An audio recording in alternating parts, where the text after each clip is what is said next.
This week's top stories. Prime Minister and party members in Samui. Powerboat goes down in flames. Peak season. Glass is half full. Recession would hit Samui too. Extreme makeover. Merry Christmas everyone.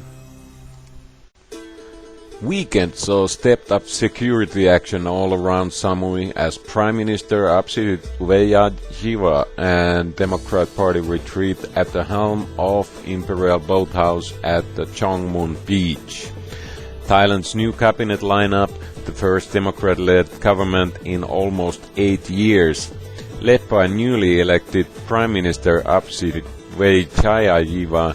has got already endorsement from the King of His Majesty on Saturday. The opposite cabinet was comprised of 36 members, including 3 deputy PMs, among them Surattani's well-liked Suthep Thaugsuban, Thai State TV announced. On Saturday, Suthep, Secretary General of the Democrat Party, said it could form a coalition with the support of 5 small parties in the ruling coalition. Everyone here is fully convinced about the political situation of the country. Therefore, we decide together to form a coalition government to solve the crisis of the country, he told in a late-night news conference. Pechapuri Pier in Parak was starting point for unfortunate incident on Wednesday morning around 7. Captain of the just restored and painted 35-foot powerboat had just filled the tank and was starting to flush fuel overspill from the hull. When he started the engine of the water pump, it malfunctioned, which caused a spark, which then ignited the overspilled gasoline. Direct flames burned his face and body, but he managed to jump into the low water, from where he was instantly taken to the hospital, where he is now recovering. As the fire department's water hose wasn't enough and boat threatened to torch the wooden pier deck, boat was towed into the open sea, where attempts to put out the fire continued. Despite the efforts, boat and its 2 engines burned into the unrecognizable corpse, which was later lifted up from the seabed and taken into the shore. Boat was injured, but the engines weren't. Samui normally fills up for the holidays, but what stands out these days is its emptiness.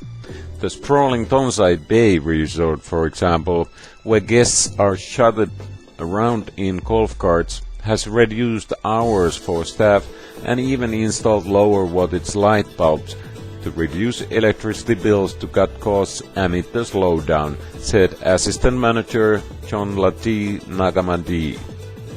We can't believe how quiet it is here, said Karen Jack, a 37-year-old secretary from London. There's been a couple of nights where we've been the only people in the restaurant. The hangover from political unrest, including an 8-day blockage of Bangkok's airport, is not going away.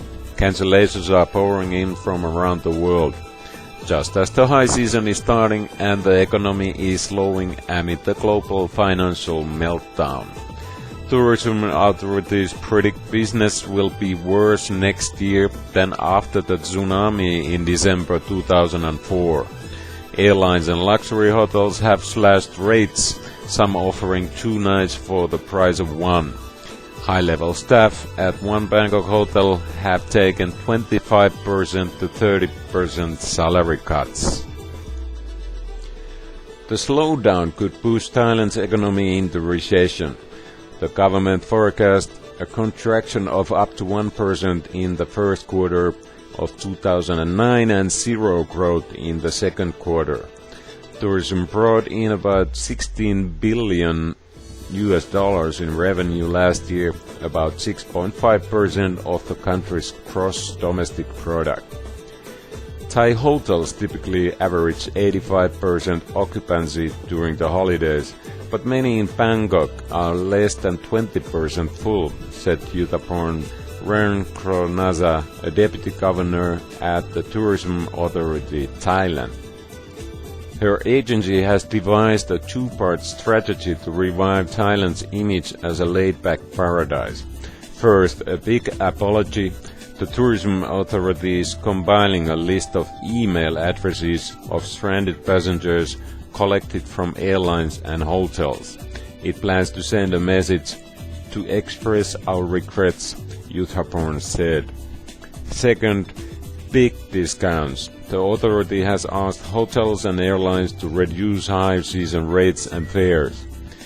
Its Amazing Thailand campaign is being redubbed Amazing Thailand, Amazing Value. Southeast Asia's top budget carrier Air Asia is collaborating with an offer of 100,000 free tickets to Thailand under a regional marketing campaign. Get your butt to Thailand. Thai Airways and Bangkok Airways, which were crippled by the airport closures, are offering domestic round-trip fares in the $100 range to the country's most popular beaches, Phuket, Krabi and Samui. The tourism authority estimates that the number of tourists will decline over the next 6 months by 2.5 million, costing the industry 100 billion baht, around $3 billion. That's in addition to 1.9 billion baht spent by the government to lodge and feed stranded tourists during the airport shutdown and the millions lost by airlines and exporters. The biggest fall-off is among Asians, who accounted for more than half of these 14.8 million visitors to Thailand last year. Some 90% of Japanese and Chinese travelers have cancelled upcoming trips, said Abhichart Sankari, president of 1,300-member Association of Thai Travel Agents. Many hotels are trying to lure domestic travelers to fill some of the gap by halving the room rates. While overseas tourists aren't coming, our strategy is to have more promotions for Thai people and residents, said Yuthaporn of the Tourism Authority. Despite a lot of negative notes from the press, some of Samui business owners are doing just fine and are looking into the future with positive thinking. On Chaweng Beach Road, just where the road turns into two-way road in Lamding Crossing, is a Asador PPQ restaurant. Julie, the Thai owner, had a nice-looking restaurant. Despite this, he took the slower part of December to move the kitchen to the second floor and get some more room, more seats and comfort for the downstairs visitors. The entire restaurant looked a mess just about a week ago, but Friday already saw a soft opening with a Spongic playing Thai band, and the first night it was already pretty much packed. Julie told that despite the peak season, they will keep the regular season menu prices that should make incoming customers happy. Along with the fresh seafood, their menu covers anything from burgers to Thai food and red to white wine list. In the near future, plan is also to clear a dance corner after dinner party time on Tuesdays, Thursdays and Saturdays and play 70s and 80s pop and soft pop music for adult taste. Year is coming to an end. Samui News would like to wrap up Samui's best people, places, food, locations, hobbies, music, residencies and holiday escapes to recommend for visiting friends. We are not necessarily looking for extremely high or low-priced locations, but normal range restaurants, bars, pubs, clubs that have great service, staff, offers, certain food, view, and so on.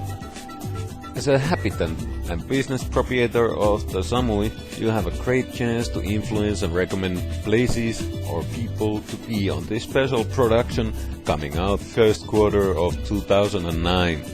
We will be producing a DVD marketing tool called Best of Samui 2008, which can be handed out or sold for the customers from the places that are in it. Short news stories will be going out to the world, not forgetting Samui news specials. So step up to the platform and recommend your favorite place out there. We search and try to serve.